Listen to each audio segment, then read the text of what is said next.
Boa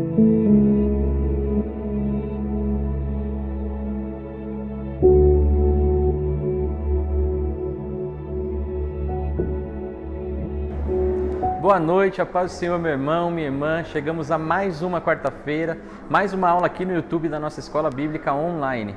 Que você possa mais uma vez aí se assentar na frente do seu computador, do seu celular, pegar a sua Bíblia e acompanhar mais essa aula com o pastor Helder. Nós voltamos no final. Uma das grandes verdades do Evangelho, da Palavra de Deus, é que o ser humano é falho, é pecador, ele tem o que nós chamamos de natureza caída. E essa mesma palavra nos ensina que uma das maiores tolices que o ser humano faz é confiar, é colocar a sua fé, toda a sua confiança nos seres humanos. Eu costumo dizer que a maior ironia do humanismo é que ele destrói quem tenta proteger o próprio homem. Há um versículo na Bíblia que talvez seja o mais claro acerca dessa verdade, da tolice que é colocar a fé no ser humano. Jeremias 17:9 diz: enganoso é o coração, mais do que todas as coisas, e desesperadamente corrupto, quem o conhecerá? Esse versículo de Jeremias está incluso no contexto de Jeremias capítulo 17, do 5 ao 11, em que no versículo 5 ele diz: maldito o homem que confia no homem, e faz da carne mortal o seu braço, e aparta o seu coração do Senhor. Então, assim, olha, o coração do homem é tão corrupto, é tão pervertido o coração do homem, que faz com que ele confie no homem, ao invés de confiar em Deus.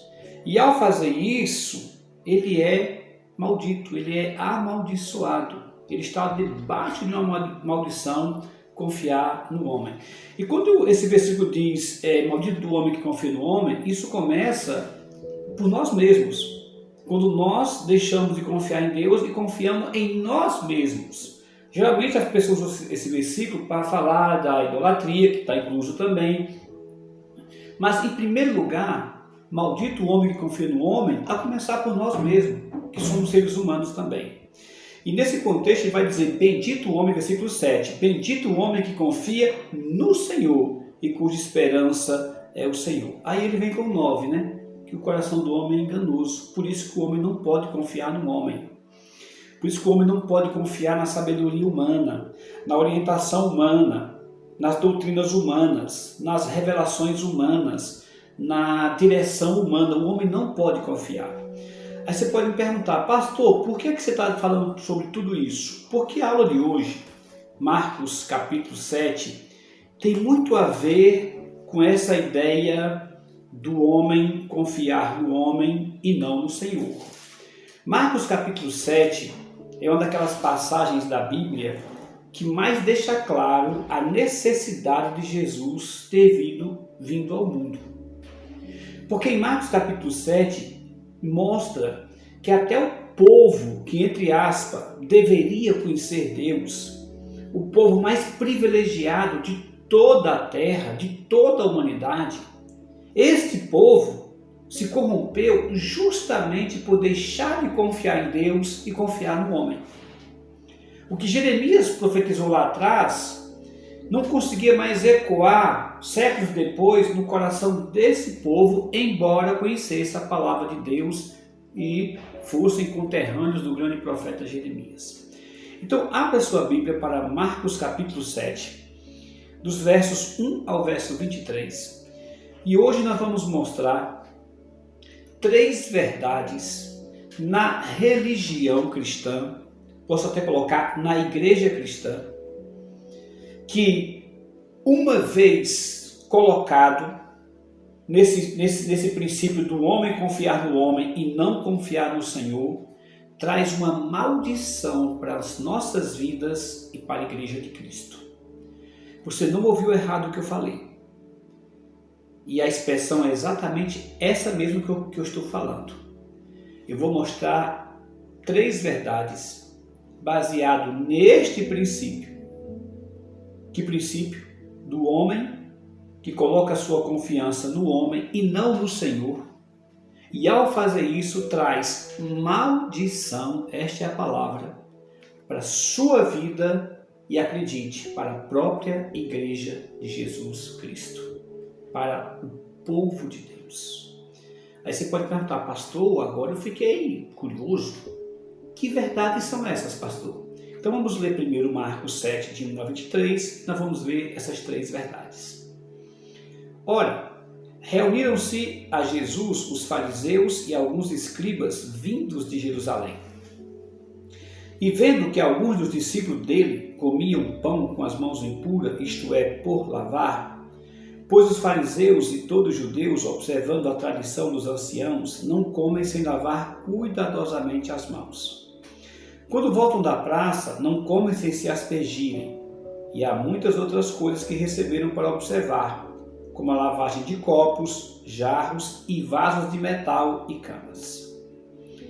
Interpelaram-no os fariseus e os escribas, por que não andam os teus discípulos de conformidade com a tradição dos anciãos, mas comem com as mãos por lavar? Respondeu-lhes, bem profetizou Isaías a respeito de vós.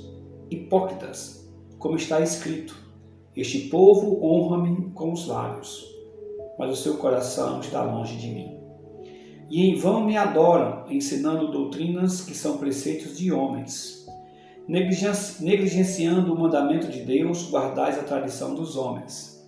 E disse-lhes ainda, jeitosamente rejeitais o preceito de Deus para guardardes a vossa própria tradição. Pois Moisés disse, honra teu pai e a tua mãe, e quem maldisser seu pai ou a sua mãe seja punido de morte. Vós, porém, dizeis, se um homem disser a seu pai ou a sua mãe, aquilo que poderias aproveitar de mim é corbã, isto é, oferta para o Senhor.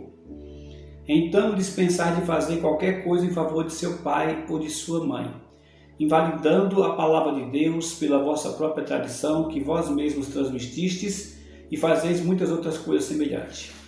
Convocando ele de novo a multidão, disse-lhes, ouvi-me, todos e entendei. Nada há fora do homem que entrando nele o possa contaminar, mas o que sai do homem é o que o contamina. Se alguém tem ouvidos para ouvir, ouça. Quando entrou em casa, deixando a multidão, os seus discípulos interrogaram acerca da parábola. Então lhes disse, assim vós também não entendeis, não compreendeis, que tudo que de fora entra no homem não pode contaminar?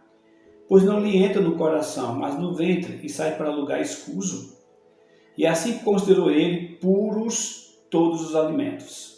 E dizia, o que sai do homem, isso é o que o contamina.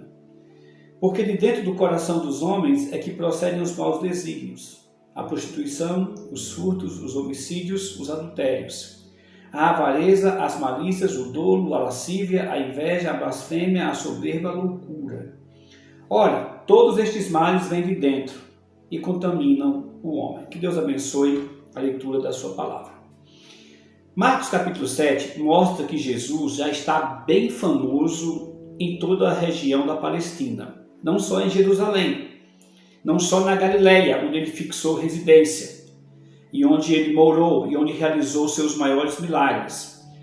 Não, ele está famoso em toda a Palestina, e quando eu falo toda a Palestina, envolve Israel, envolve as cidades grego-romanas ao redor, inclusive as cidades árabes, Síria e por aí vai. Então toda aquela região da Palestina. E ao estar nesse momento no auge do seu ministério, Jesus já está despertando há algum tempo o interesse das grandes autoridades, que começam a olhar Jesus de maneira diferente. E até começa a vê-lo como inimigo. Então, os principais de Jerusalém, a classe sacerdotal, junto com uma classe mais abastecida, abastada, como os saduceus, fariseus e por aí vai, vendo Jesus como um inimigo em comum, começam a mandar pessoas para observar Jesus. Começam a mandar pessoas até para questionar, para averiguar Jesus. Eles não foram lá para crer em Jesus. Eles foram para combater Jesus, a sua missão, a sua palavra, o seu evangelho. para questionar, para ridicularizar, para tentar desacreditar Jesus diante daquela multidão que a cada momento aumentava e a cada momento seguia e a cada momento acreditava mais em Jesus Cristo. E o versículo 7 já mostra isso. Ora, reuniram-se a Jesus, ou seja, foram até Jesus os fariseus e escribas, que eram considerados a classe mais culta, os doutores, os entendidos da lei, os grandes teólogos do judaísmo. E foram vindos de Jerusalém. Veja que Jesus está na Galileia e eles desceram da Judéia para a Galileia com essa missão. Diz o texto no versículo 2 que alguns deles, vendo que alguns dos discípulos dele comiam pão com as mãos impuras, isto é, por lavar, e aí o evangelista Marcos explica para os seus leitores o que significa comer pão com as mãos impuras. Não era apenas uma questão higiênica, ele vai explicar aqui. Pois os fariseus e todos os judeus que seguiam os ensinamentos dos fariseus, que eram os grandes doutores, quem davam as diretrizes para a nação e o povo comum, pois os fariseus e todos os judeus, observando a tradição dos anciãos, não comem sem lavar cuidadosamente as mãos quando voltam da praça, não comem sem se aspergirem, e há muitas outras coisas que receberam para observar, como a lavagem de copos, jarros e vasos de metal e camas. E aí, no versículo 5, eles interpelam a Jesus, eles questionam Jesus. Por que andam os teus discípulos? Por que não andam os teus discípulos de conformidade com a tradição dos anciãos, mas comem com as mãos por lavar? Essa é a questão que eles levantam com Jesus em público. E aqui está a primeira verdade. Dentro daquele contexto que eu te falei, maldito o homem que confia no homem ao invés de confiar no Senhor, que pode trazer uma maldição para a sua vida e para a vida da Igreja de Cristo. Que verdade é essa? É transformar as doutrinas humanas, entre aspas, na palavra de Deus. Transformar as doutrinas humanas, entre aspas, na palavra de Deus. Em outras palavras, é você confiar mais nos homens do que na revelação do Senhor. Mais na palavra do homem do que na palavra de Deus. É você confiar numa tradição humana em vez da tradição bíblica. O problema não é a tradição. Existem tradições boas. É confiar numa tradição humana errada, falível, em detrimento da palavra de Deus. Quando Marcos explica aqui, olha, eles perguntam, mas eles estão comendo o pão sem lavar as mãos? Não era uma questão de higiene. Preste bem atenção no que eu estou falando. Não é que eles vinham sujos da rua e com as mãos sujas mesmo eles comeram o pão. Não é essa a ideia. É que esse lavar as mãos era um rito sacramental do judaísmo.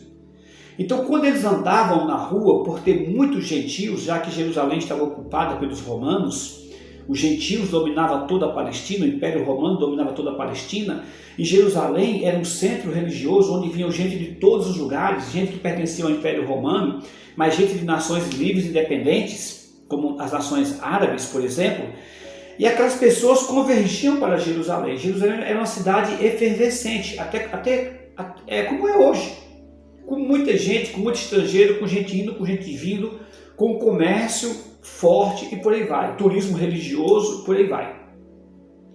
E aí os fariseus, ao entrar em contato no meio da rua, quando iam para o canto com esses gentios, eles diziam que até o pó da roupa daquelas pessoas contaminava. Portanto, quando eles vinham da rua, quando iam na praça, quando iam no Muro das Lamentações, quando iam no templo, quando iam fazer suas compras, seus negócios, e voltavam para casa, eles tinham todo um ritual. Mas não era um ritual de limpeza pela limpeza. Não.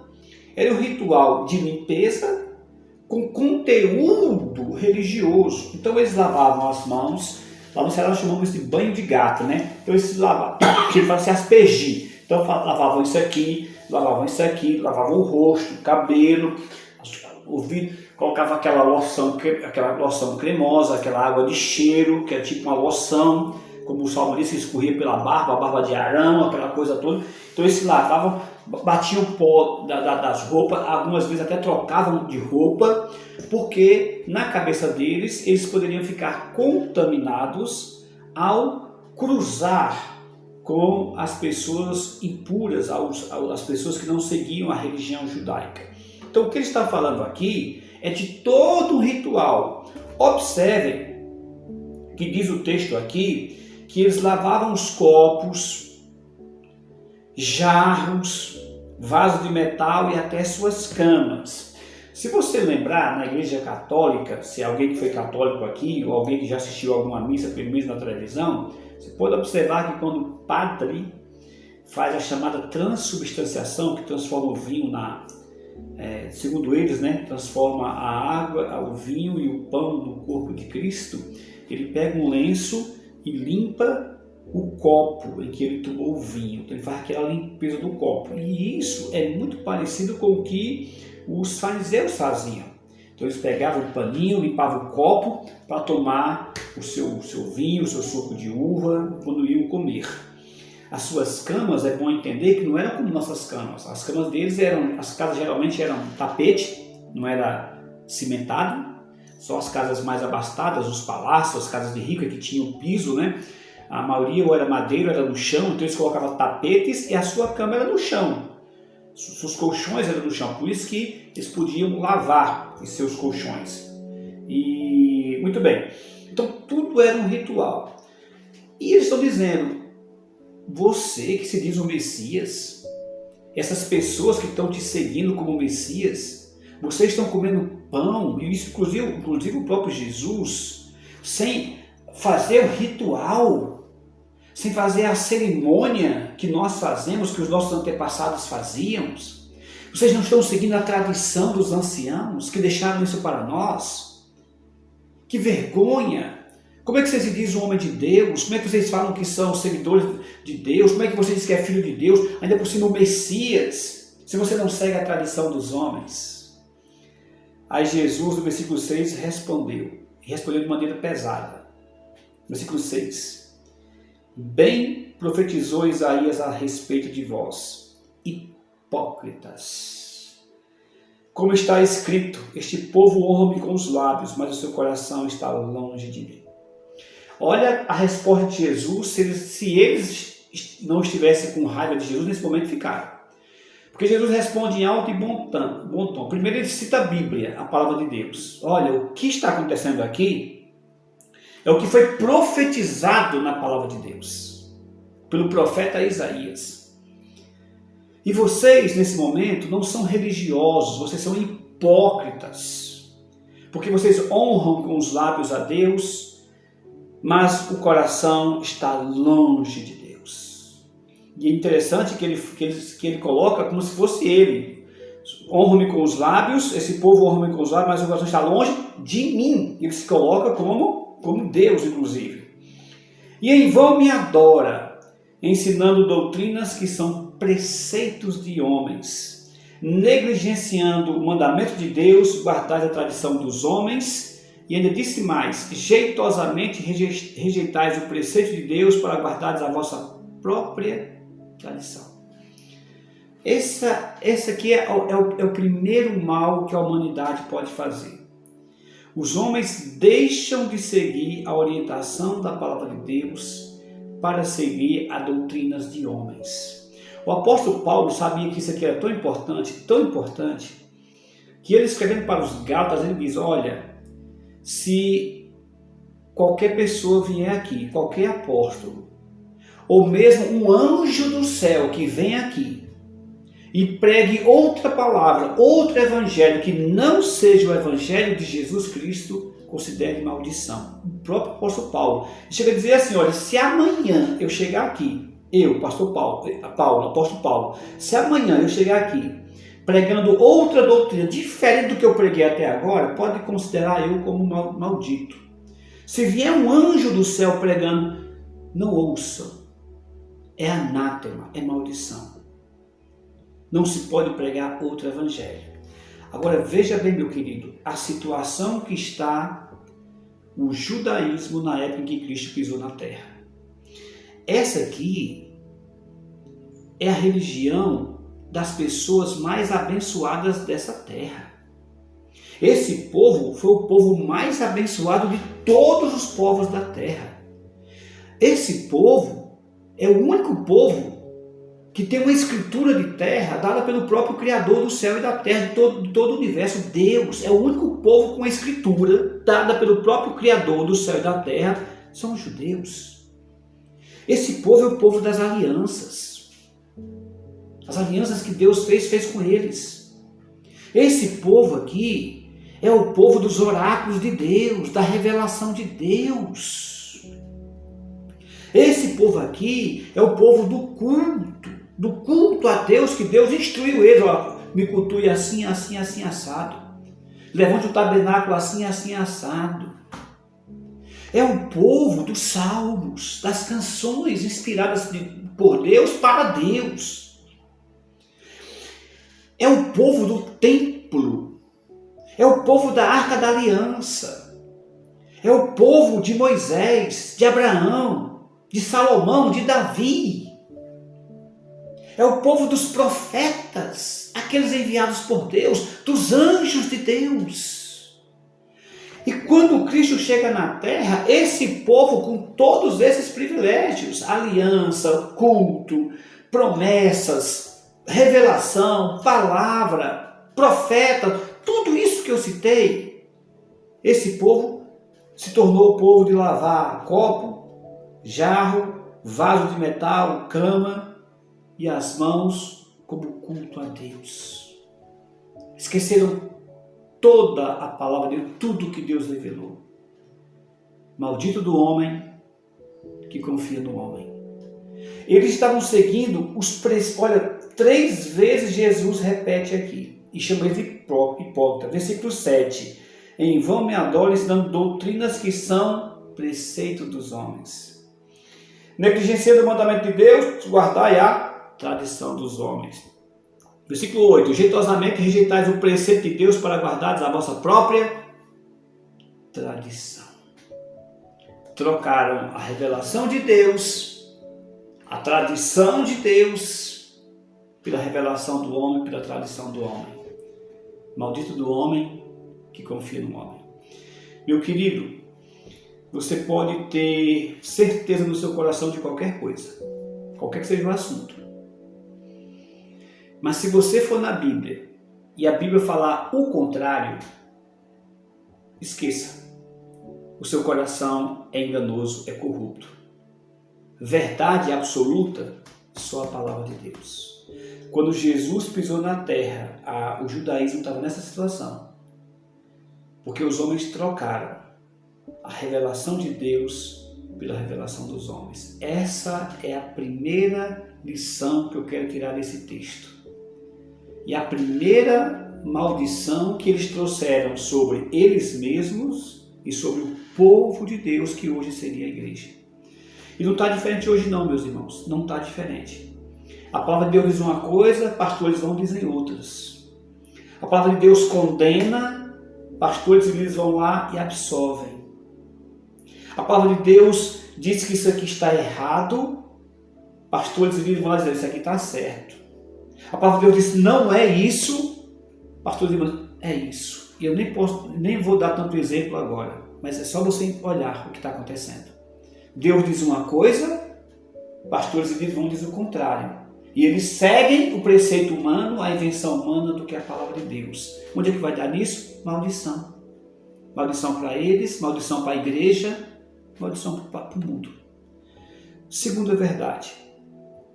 A segunda verdade está no versículo 7, por ele diz, versículo 6. Este povo honra-me com os lábios, mas o seu coração está longe de mim. Primeiro, eles mudaram a palavra de Deus. Mas a segunda coisa, eles mudaram o coração. E essa é a segunda verdade. Doutrinas erradas levam a um coração corrupto. Nós temos que ter cuidado com a pregação da palavra de Deus, porque pregação, doutrinas erradas, ensinamentos de homens contrários à palavra de Deus, vai levar a corações corrompidos. E chega um ponto que não tem mais retorno. O coração fica tão corrompido, que não consegue mais reagir, mesmo olhando para a verdade. É o que aconteceu com eles. Não é o pastor Helder pregando, é Jesus Cristo pregando para eles. Jesus olha, hipócritas, e cita o profeta Isaías. E vai mostrar por que eles são hipócritas e por que estão errados. Só olha, essa ordem de lavar copo, jarro, para se purificar, e a palavra purificar aqui, não é a palavra, repito, não é uma palavra de limpeza, de se limpar, não é isso. É uma purificação espiritual. Você tem que entender isso, viu? Se você não entender isso, a pregação não vai fazer tanto efeito assim na sua cabeça, no seu coração. Quando ele fala de purificação aqui, não é purificar de limpar o corpo, não. Limpa-se o corpo, mas o sentido é purificação espiritual, que segundo eles tinha que ser observado. E que está dizendo, de jeito nenhum. Vocês me adoram com os lábios, honram-me com os lábios, mas o seu coração está longe de mim. Vocês estão me adorando em vão. Essa adoração é em vão. E veja que ele está se colocando sempre como se fosse Deus, Jesus. São preceitos de homens. Negligenciam o mandamento de Deus para guardar essa sua tradição. Sabe o que isso vai acontecer? Vai acontecer que o coração de vocês vai se corromper, já está corrompido. No versículo 9 ele diz, e disse-lhes ainda, versículo 9, jeitosamente, essa palavra jeitosamente é você fazer malabarismo, sabe? Você, no português bem dito, é você enganar, enrolar. Jeitosamente rejeitais o preceito de Deus para guardares a vossa própria tradição. Então eles, olha, vocês começam trocando a palavra de Deus pela palavra do homem. Na sequência, o coração de vocês vão se acostumando com a mentira, com a falsidade, com o erro, com os preceitos humanos, que seus lábios falam uma coisa, mas seu coração está longe. Então veja o perigo de doutrinas erradas. Veja o perigo de você estar numa igreja que não há respeito pela palavra de Deus. Estava conversando outro dia com uma amiga muito querida, falando sobre igreja, né? E a gente diz, olha, igreja perfeita não tem. De fato, não tem mesmo, porque todos somos pecadores. E se alguém for procurar uma igreja perfeita, é claro que não vai achar. E vai rodar todas as cidades do Brasil e vai acabar a vida toda procurando e não vai achar. Não tem jeito. A primeira coisa que você devia procurar na igreja, essa igreja é séria com a palavra de Deus. Se for então o restante dá para suportar. Dá para suportar se na igreja tem panelinha, que quase toda igreja tem. Dá para suportar se o louvor da igreja não é o louvor que você gosta. Dá para suportar tudo. O que você não pode suportar é uma igreja que não tem compromisso com a palavra de Deus. O resto a gente se ajeita, a gente se vira. Conversando, se ajeitando, abrindo mão de alguma coisa, dialogando, perdoando, pedindo perdão, se arrependendo, sabe? Deixando para lá algumas coisas. Você consegue. Agora, numa igreja onde a palavra de Deus não é respeitada, onde a palavra de Deus não é pregada como Jesus ensinou, como a Bíblia ensinou, aí não dá para suportar. Porque isso aqui desce para o coração. Começa na mente e desce para o coração. E daqui a pouco, você, por causa das doutrinas erradas, você está honrando Cristo com os lábios e o coração longe dele. É o que aconteceu aqui. E Jesus, inclusive, cita até um exemplo bem claro para eles. No versículo 10, ele vai dizer, ora, Moisés disse, olha, a palavra de Deus diz, está lá no Deuteronômio, lá em Êxodo, honra a teu pai e a tua mãe. Ele citou o 5º mandamento, que é o primeiro com promessa, né? Honra teu pai e tua mãe para que se prolongue os teus dias na terra. A palavra de Deus diz, honra teu pai e a tua mãe. E depois ele ainda cita uma outra passagem, que também está no livro de Deuteronômio. Quem maldisser a seu pai ou a sua mãe seja punido de morte. Então ele citou a palavra de Deus. Para aqueles homens que eram doutores, escribas, acostumados, que copiavam a palavra de Deus, eles sabiam isso aqui de cor. Deus falou isso. Mas o que é que vocês estão fazendo? Aí ele diz aqui: vós, porém, dizeis, vós, da religião aí, fariseus e escribas do judaísmo, se um homem disser a seu pai ou sua mãe, aquilo que poderias aproveitar de mim é corbã, isto é, oferta para o Senhor, então o dispensar de fazer qualquer coisa em favor de seu pai ou de sua mãe, invalidando a palavra de Deus pela vossa própria tradição que vós mesmos transmitistes e fazeis muitas outras coisas semelhantes. Deixa eu explicar para você. Os judeus, os fariseus, criaram a lei, os rabinos criaram a seguinte lei. Digamos que alguém dissesse que a sua herança, seu dinheiro, era corbã. O que é corbã? Uma palavra hebraica que significa oferta ao Senhor, compromissado com Deus. Não, isso aqui é de Deus. Então, quando eu morrer, ou mesmo eu vivo, tudo isso aqui já é oferta, vai ficar para o templo, vai ficar para a obra de Deus. Muito bem. Só que às vezes a pessoa fazia isso não porque amava Deus, mas às vezes ele tinha um pai e uma mãe, ou que não se dava bem, ou não queria ajudar o pai e a mãe, mas a lei obrigava ele a sustentar o pai e a mãe, porque a aposentadoria judaica é a melhor aposentadoria que já inventaram na face da terra, baseada no amor. Como era isso? Um pai, uma mãe que tinha seu filho, ele criava, educava, sustentava o filho. Quando o pai ficava velho, invertia. O pai que sustentou o filho a vida toda, agora via o princípio invertido. O filho sustentava o pai. Então era baseado no amor, no respeito de um para com o outro. O pai cuidava do filho e até deixava para ele herança, o que pudesse deixar. E quando o filho crescia, invertia. O filho cuidava do pai. Então era esse o princípio de aposentadoria judaica, baseado no amor paternal e fraternal e filial. Mas alguns filhos ricos não queriam cuidar dos pais. Mas havia lei que dizia que tinha que cuidar dos pais. Então os fariseus criaram a seguinte lei: olha, você disse que é corbã, que tudo que é seu é oferta para o Senhor. Então você está dispensado de ajudar seu pai. E muitas vezes eles faziam isso pagando propina, davam dinheiro para o sacerdote, e o sacerdote o absolvia dos seus pecados, dizendo que era corbã, era oferta ao Senhor. Às vezes a pessoa queria investir no seu próprio negócio do que gastar dinheiro com a saúde do pai ou da mãe. Então Jesus escancarou uma coisa que todo mundo sabia na cara deles. Vocês invalidaram a palavra de Deus por uma tradição que vocês criaram.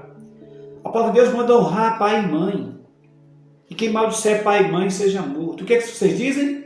Vocês dispensam um filho de ajudar um pai necessitado, uma mãe necessitada, com uma doutrina que vocês inventaram, corbã.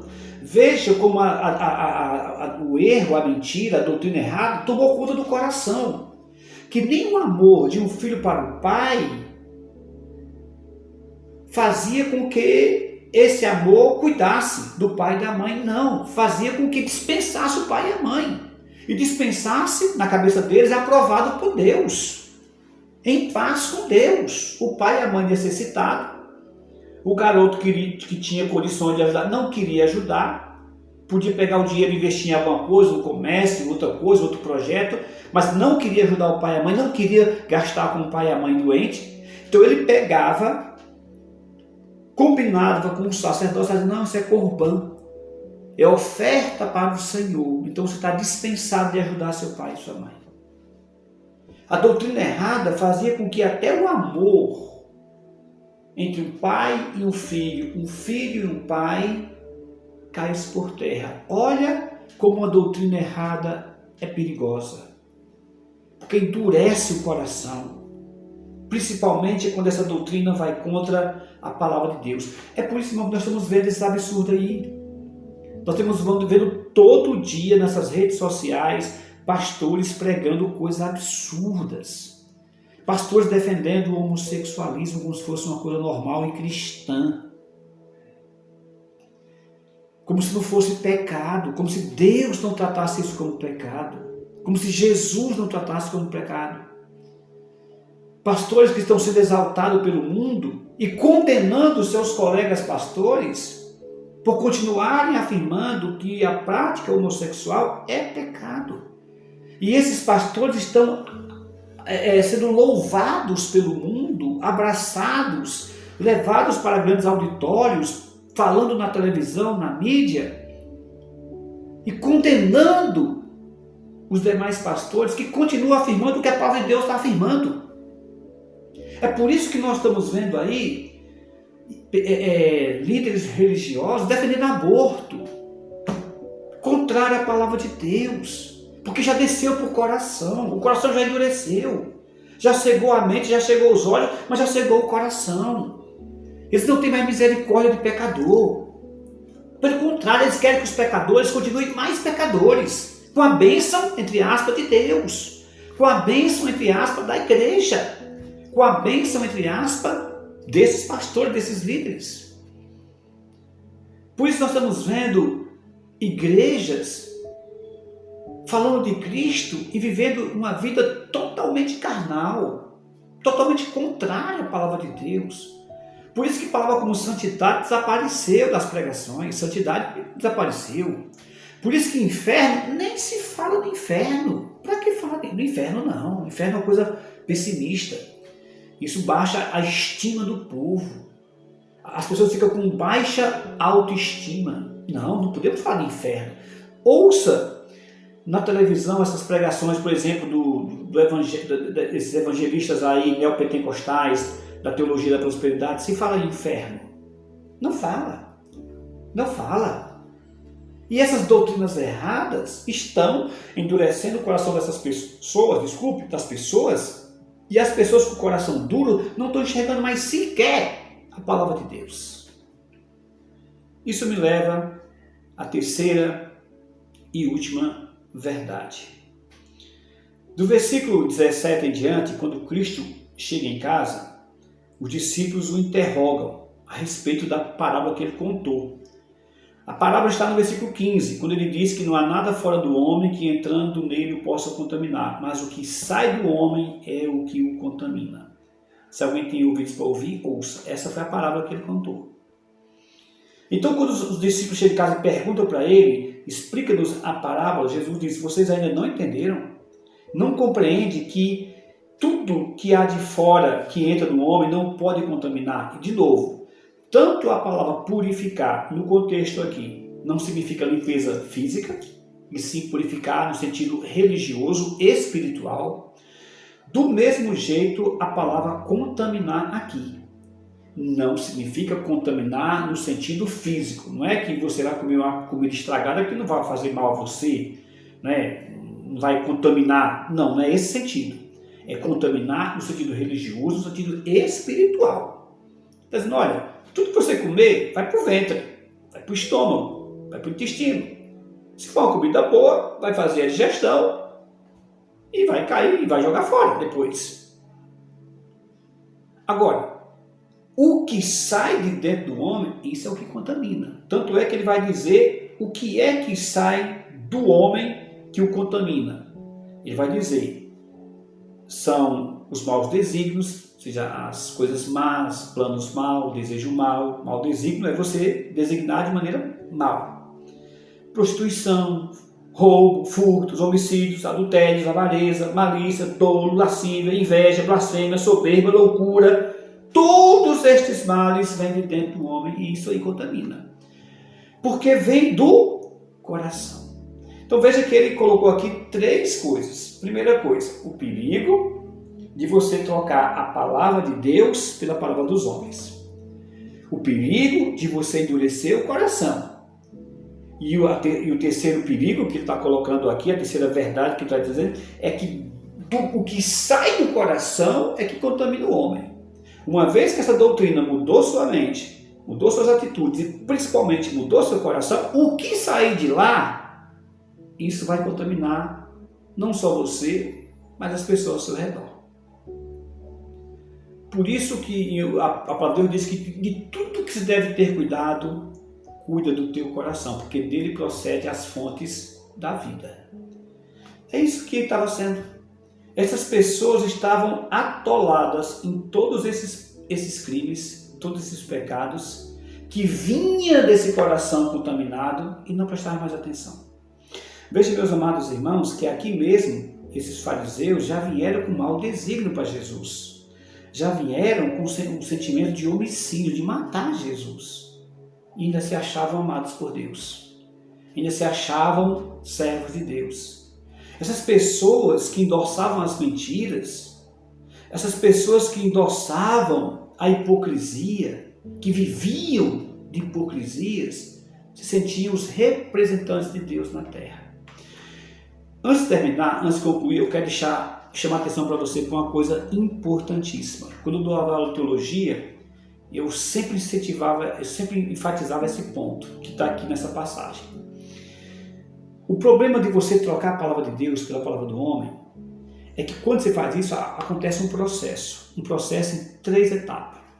Primeiro, você coloca a palavra do homem junto com a palavra de Deus. Veja que eles não conseguem destruir a palavra de Deus. Satanás sabe disso também, Satanás faz isso. Ele não consegue destruir a palavra de Deus, na verdade. Então ele coloca a mentira do lado. A doutrina humana, o preceito humano. Se você, à medida que vai caminhando na vida religiosa, você começa a olhar para a doutrina humana, pouco a pouco essa doutrina humana fica em pé de igualdade com a palavra de Deus. Então você tem a palavra dos homens e a palavra de Deus em pé de igualdade. Mas com o passar do tempo, sabe o que acontece? A palavra do homem fica mais importante do que a palavra de Deus. Isto sempre aconteceu na história do povo de Deus.